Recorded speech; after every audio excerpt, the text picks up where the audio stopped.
사회가 점점 개인주의화되면서 교회 생활보다는 혼자서 개인적 영성을 추구하는 사람들이 생겨나게 됐습니다. 간혹 무교회주의를 주장하는 사람도 보게 되죠. 일본의 신학자이자 목회자였던 우찌무라 간조 목사님은 기독교 신앙의 유일한 근거는 성서일 뿐이며 교회와 그 관습은 기독교를 담아내는 껍데기에 불과하다, 이런 주장을 했어요. 그러니까 무교회주의의 핵심 주장은 마틴 루터의 종교개혁 원리인 믿음과 성경, 만인 제사장주의를 지켜내자는 데 있죠. 그런 시각에서 보면 문제 있고 시끄러워 보일 때도 있는 제도권 교회를 벗어나서 혼자 신앙생활을 하는 편이 훨씬 자유로워 보일 수도 있습니다. 본래 교회란 어떤 제도나 건물이 아니라 그리스도의 보혈로 거듭난 사람들의 모임이죠. 가령 빌립보 교회가 어떻게 구성되었습니까? 옷감을 파는 루디아라는 여인의 집에 귀신 들려 점치다가 고침받은 게지바이, 바울과 실라를 때렸다가 회개한 간소와 그의 가족, 이런 사람들이 모여서 예배를 드려요. 바로 그들이 빌립보에 있는 교회였던 거죠.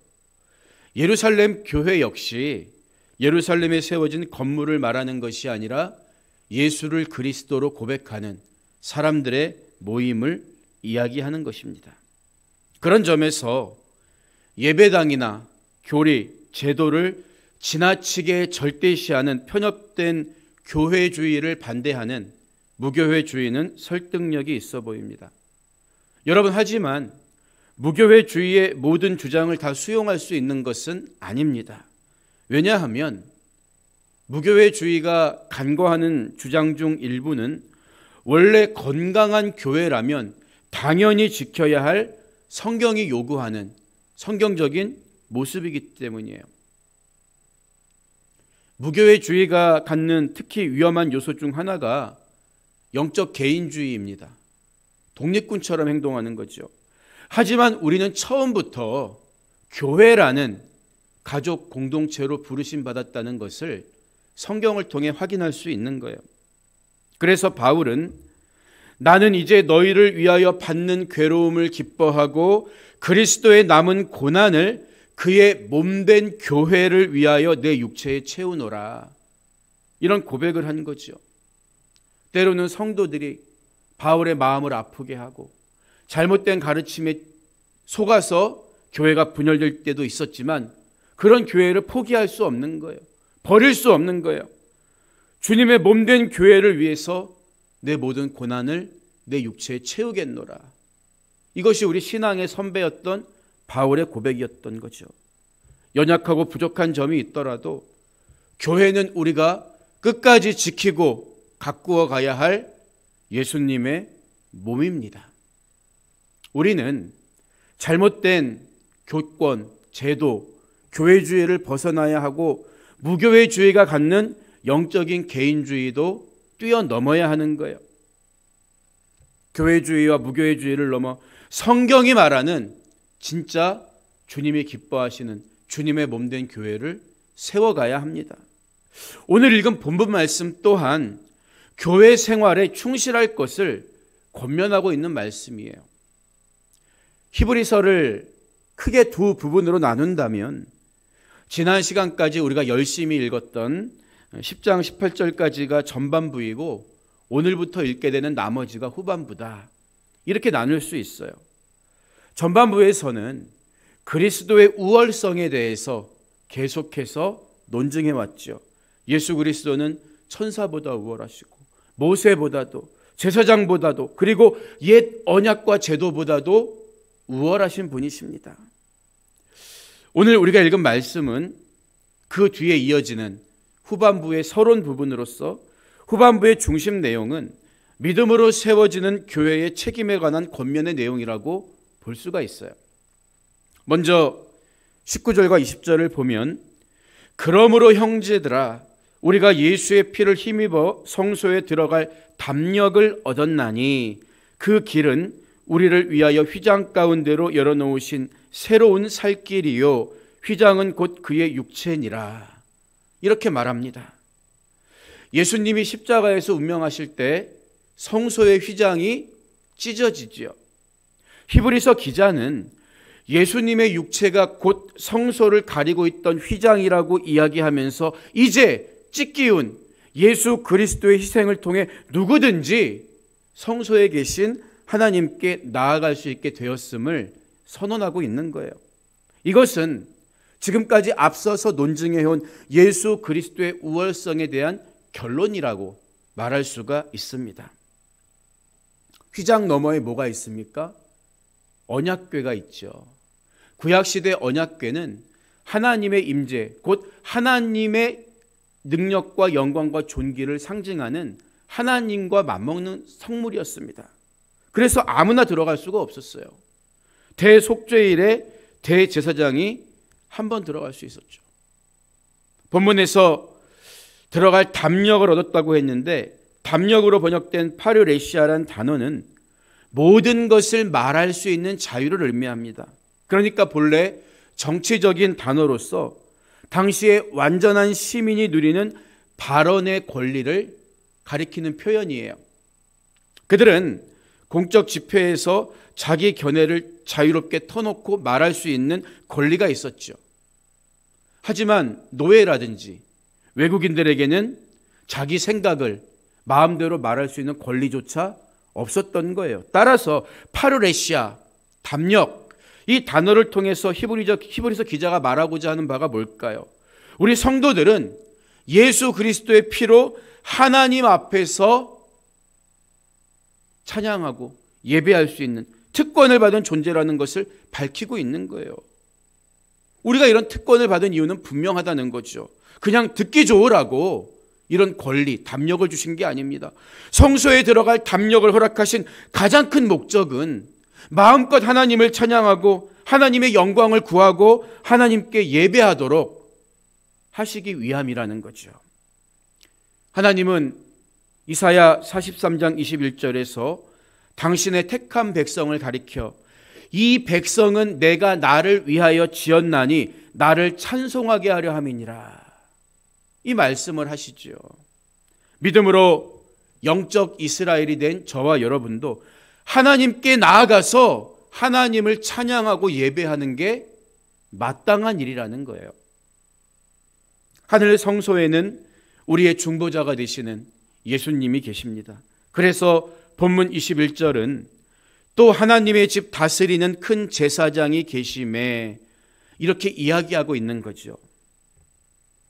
앞서서 모세와 그리스도를 비교할 때 모세는 이 땅에 모형으로 세운 성막에서 섬기는 종이었다고 설명했죠. 그러나 예수 그리스도는 하나님의 집을 다스리는 큰 제사장이십니다. 우리는 그 주님을 의지하고 담대히 나아가 하나님을 예배할 수 있는 영광스러운 성도로 신분이 바뀌었다는 거예요. 그래서 우리가 이 땅에서 드리는 모든 예배는 영원한 하나님 나라, 완전한 천국에 이르기 전에 하는 일종의 여행 연습과도 같습니다. 그러나 하나님이 주시는 은혜와 감격은 똑같은 거예요.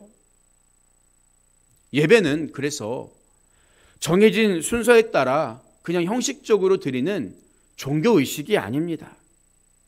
우리의 삶 자체가 구별되어서 하나님께 드려지는 예배가 되어야 하고 예배와 삶이 분리된다면 하나님은 그 예배를 기뻐 받지 않으신다는 거예요. 그래서 아모스서를 보면 하나님은 뭐라고 말씀하십니까? 너희가 내게 번제나 소제를 드릴지라도 내가 받지 아니할 것이요 너희의 살찐 희생의 화목제도 내가 돌아보지 아니하리라.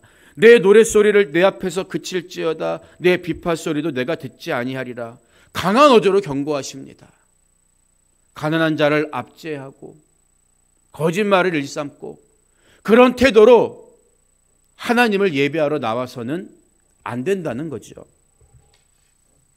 그런데 하나님은 예배와 삶이 분리되어서는 안 된다고 하셨지, 바르게 살면 예배 드리지 않아도 된다고 하신 적은 없습니다.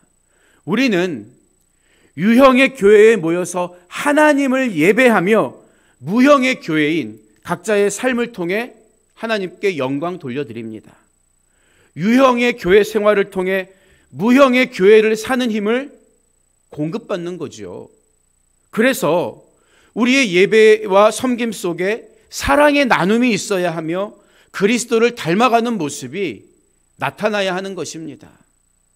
그런데 어떤 분들은 교회를 단지 의식적이고 형식적인 예배만 함께 드리는 단체로 인식하고 계신 분도 계세요. 같이 예배는 드리는데 평소 형제 자매가 되는 우리 성도님들의 사정을 살피려고 하지 않고 그들이 지금 무엇 때문에 눈물을 흘리는지, 어떤 기도 제목이 있는지 관심이 없어요.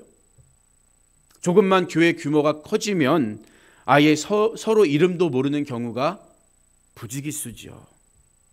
영적인 개인주의가 팽배해요. 그러다 보니까 서로 섬겨주고 사랑으로 권면하고 기도해 주는 것은 아예 생각도 못합니다. 그렇게 일주일에 한 번 모여서 예배드리고 뿔뿔이 흩어져 살다가 또 일주일에 한 번 모여 예배만 같이 드리는 분들도 있어요. 여러분, 만약에 단지 예배를 위해서만 모이고 서로의 삶에 대해서 관심을 갖지 않는다면 사실 온라인이나 TV로 예배를 드려도 아무 문제가 없을 것입니다. 그러나 교회를 교회되게 하는 것은 그리스도의 사랑 안에서 합력하여 함께 세워져 가는 것이라고요. 성경은 그래서 너희도 성령 안에서 하나님의 거하실 처소가 되기 위하여 예수 안에서 함께 지어져 가느니라 분명히 가르쳐주고 있는 거지요. 우리는 세상에 나아가서 어떻게 살 것인가를 묻기 전에 먼저 교회 안에서 하나님을 예배하는 예배자로서 서로 사랑하고 서로 섬기며 교제하고 있는가를 물어봐야 하는 것입니다. 그래서 오늘 히브리서 기자는 예배를 위해 모이는 성도들에게 건강한 공동체 생활을 권면하고 있죠. 본문 23절을 보면 또 약속하신 이는 미쁘시니 우리가 믿는 도리의 소망을 움직이지 말며 굳게 잡고 서로 돌아보아 사랑과 선행을 격려하며 이렇게 권면하고 있습니다. 우리가 예배의 자리에 함께 모일 수 있는 근거는 믿을 수 있느니 미쁘시니 믿을 수 있는 분으로부터 주어지는 거예요. 휘장과도 같은 자기 육체를 제물로 드려서 하나님 앞에 설 수 있는 담력을 주신 예수 그리스도를 통해서 우리는 교회라는 하나의 몸이 된 것입니다. 몸에서 지체가 떨어져 나가 봐요. 얼마 시간이 지나지 않아 썩어 없어질 것입니다. 우리는 주님이 주시는 영생의 소망 안에서 한 몸으로 굳게 붙어 있어야 하는 거예요. 하지만 악한 마귀가 하는 일이 뭡니까? 자꾸만 우리를 서로에게서 분리시켜 버리려고 하는 일이죠. 교회에 나가봐도 사랑이 없더라. 실망하게 만들어요. 서로 편을 갈라 미워하고 정죄하게 만듭니다. 마귀라는 말이 디아블로스인데 이 디아블로스라는 말의 어원을 보면 분리시키고 갈라서게 한다. 자꾸 가운데 뭔가를 던져서 험담하게 하고 낙심하게 하고 미워하게 하고 갈라서게 하는 거예요. 그러니까 마귀는 부부 사이에 금이 가게 하고 부모와 자식 사이에 불신의 벽을 세우고 성도들이 서로 무관심하게 만드는 일을 하고 있다는 거예요.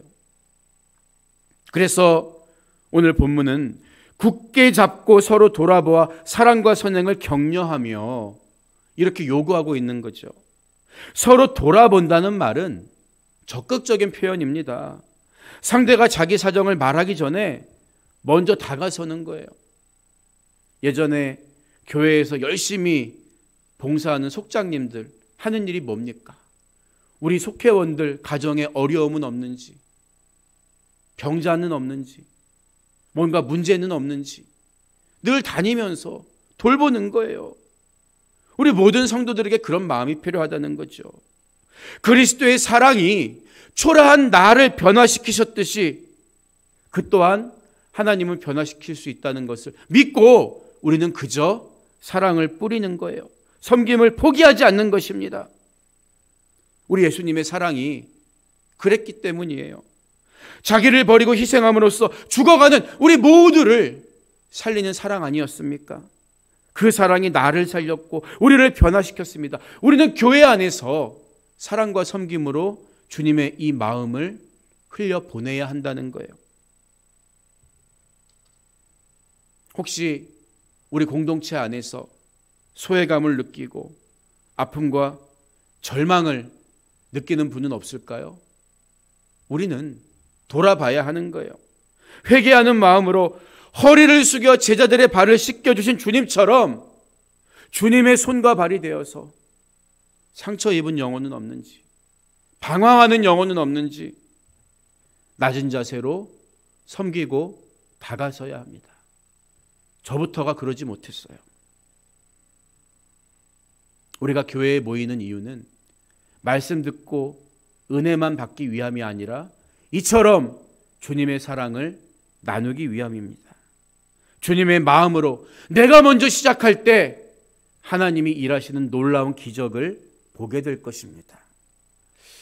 이처럼 주님 안에서 교제하고 서로 섬기고 사랑하는 예배자의 삶을 살기 위해서는 뭐라고 말해도 먼저 모여야 하는 거예요. 집에서 혼자 성경 읽고 혼자 믿음 생활하는 사람이 어떻게 누군가의 눈물을 닦아줄 수가 있겠습니까? 어떻게 주님처럼 누군가의 더러운 발을 씻겨줄 수가 있겠냐는 거예요. 교회는 무조건 모이는 일에 힘써야 합니다. 그래서 마지막 25절을 보면 모이기를 패하는 어떤 사람들의 습관과 같이 하지 말고 오직 권하여 그 날이 가까움을 볼수록 더욱 그리하자. 분명하게 이야기하고 있는 거죠. 여기서 모이기를 패하는 어떤 사람들의 습관이란 말은 구체적으로 교회 안의 모임을 2순위, 3순위 항상 뒤로 미루는 행위를 가리켜요. 많은 그리스도인들이 교회의 모임보다 세상의 모임, 사적인 모임을 우선적으로 생각하는 경향이 있습니다. 이것은 2000년 전 오늘 우리가 읽고 있는 히브리서가 기록될 때도 있었던 우리 연약한 인간의 공통적인 본성입니다. 하나님을 떠나 살려고 하는 죄성의 뿌리를 둔 행동이라는 거예요. 혹시 우리들도 일주일에 한 번 주일에 예배드린 것으로 내 의무를 다했으니까 나머지 6일은 내 마음대로 살아도 되는 거 아니야? 이런 생각을 할 때가 종종 있지 않습니까? 여러분, 그러나 여러분은 무형의 교회, 움직이는 주님의 교회라고요. 주님이 기뻐하시는 예배자의 삶을 살아야 합니다. 그리고 함께 모여서는 더욱더 공급받고 채워지고 나누고 이 삶을 사는 거죠. 우리 몸의 습관은 더 쉽고 편한 것에 길들여지기 마련입니다. 모이기를 그치면 우리 몸은 편하고 거기 길들여지면 습관이 되는 거예요. 몇 년 전 코로나 팬데믹으로 인해서 그저 주일에 한 번 오전에 예배 드리는데 익숙해지니까 나중에 오후 예배 드리고 또 시간 드리는 게 얼마나 힘이 듭니까? 저도 그래요. 목회자 모임이나 기타 사정으로 새벽 묵상을 글쓰기를 며칠 거르고 나면 다시 시작할 때 부담감을 느끼게 돼요. 여러분, 습관은 무섭습니다. 그래서 습관이 하나님 중심으로 변하는 사람이 복 있는 사람이라고요. 교회는 절대 종교적인 만족을 주는 센터가 아닙니다. 단순히 지식만 습득하는 성경학원도 아닙니다.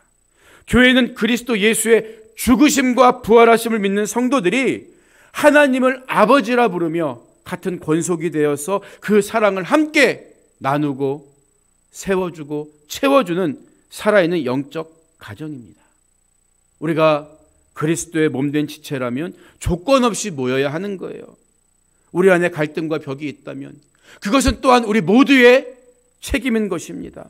피할 문제가 아니라 참된 소망을 위해 서로 회개하고 사과하고 권면하고 격려하면서 사랑 안에서 점점 자라나는 그리스도의 장성한 분량이 충만한 데 이르게 하는 간증의 자리로 바뀌게 만들어야 할 책임이 우리 모두에게 있다는 거예요.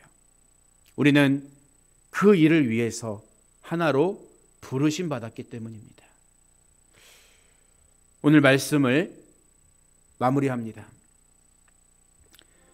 생물학자 베스티언이 거미를 관찰하면서 매우 흥미로운 사실을 발견해요. 거미는 나뭇가지나 덤불 속에다가 새끼를 부화하는데 위험한 일의 발생해서 새끼들이 놀라게 되면 즉시 어미 거미가 와서 새끼들을 보호하는 거예요. 아니, 어떻게 어미 거미가 새끼들의 문제를 금방 알아차리는지 궁금했던 베스티언이 주의 깊게 관찰했죠. 그 결과 놀라운 사실을 발견합니다. 어미 거미가 새끼들의 몸에 가는 비단줄 같은 거를 연결해 놓은 거예요.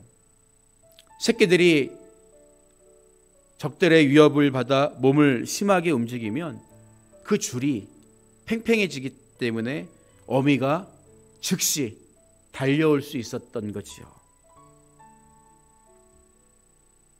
우리 그리스도인들에게는 중요한 두 개의 줄이 있습니다. 하나는 하나님과 연결되는 줄이고 하나는 성도와 서로 연합하는 줄입니다. 헬라어로 이것을 코이노니아, 교제라고 부르는 거예요. 하나님과 연결되는 줄은 기도로 붙잡아야 하고 성도와 연결되는 줄은 사랑의 교제로 단단히 올가매야 합니다. 성도가 교제하는 이유는 우리는 지금도 디아블로스, 우리를 갈라놓으려고 회방하는 마귀와 치열한 영적 전투의 현장을 살고 있기 때문입니다. 전도서 4장 12절은 한 사람이면 패하겠거니와 두 사람이면 맞설 수 있나니 세 겹줄은 쉽게 끊어지지 아니하느니라 가르쳐주고 있어요. 우리가 주님 안에서 하나가 될 때 마귀의 공격을 이겨내고 하나님이 기뻐하시는 한 몸된 교회를 세워갈 수가 있습니다. 사랑의 공동체가 되어서 상처 입은 영혼을 살리고 자유하게 하는 부활의 그 놀라운 능력이 우리 모임 중에 여러분들을 통해 드러나게 하시기를 주님의 이름으로 축원드립니다.